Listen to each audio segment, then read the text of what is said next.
Eagle ও শৃগালীর গল্প। গল্প পাঠে আমি অঞ্জনা চক্রবর্তী। এক ঈগল ও এক শৃগালী উভয়ের অতিশয় সদ্ভাব ছিল। ঈগল এক উচ্চ বৃক্ষের শাখায় নির্মাণ করিয়া তন্মধ্যে থাকিত, আর শৃগালী সেই বৃক্ষের মূল দেশে এক গর্তের মধ্যে থাকিত। একদিন শৃগালী আহারের চেষ্টায় বহির্গত হইয়াছে।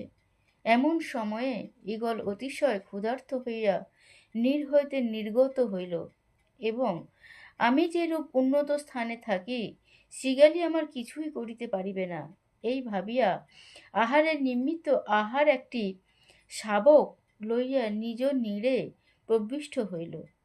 কিঞ্চিৎ পরে শৃগালী আবাসে আসিয়া জানিতে পারিল ঈগল তাহার একটি শাবক লইয়া গিয়াছে। তখন সে মিত্রদ্রোহী বলিয়া ঈগলকে যথেষ্ট ভর্ৎসনা করিল, এবং অনেক বিনয় করিয়া আপন শাবকটিকে ফিরাইয়া দিতে বলিল। ঈগল শাবক ফিরাইয়া দিতে কোনো মতে সম্মত হইল না। ঈগলের এরূপ অসৎ আচরণ দেখিয়া শৃগালী অত্যন্ত কুপিত হইল, এবং অবিলম্বে তৃণ ও শুষ্ক কাঠ আহরণ করিয়া বৃক্ষের চারিদিকে সাজাইয়া আগুন লাগাইয়া দিল। ক্রমে ক্রমে ধূম ও অগ্নিশিখা বৃক্ষের অনেক দূর পর্যন্ত উঠিল।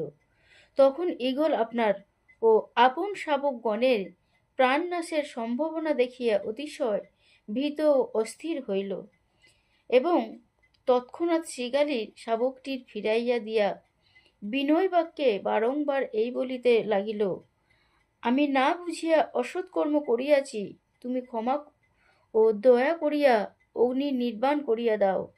আমি শপথ করিয়া বলিতেছি, আর কখনো এরূপ অসৎ কর্ম করিব না। ঈগলের বিনয় বাক্য ও প্রার্থনা শুনিয়া শৃগালীর অন্তঃকরণে দয়া উদয় হইল। তখন সে অতিশয় যত্ন ও পরিশ্রম করিয়া অবিলম্বে অগ্নি নির্বাণ করিয়া দিল। উপদেশ: ছোটকেও তুচ্ছ করিও না। নমস্কার।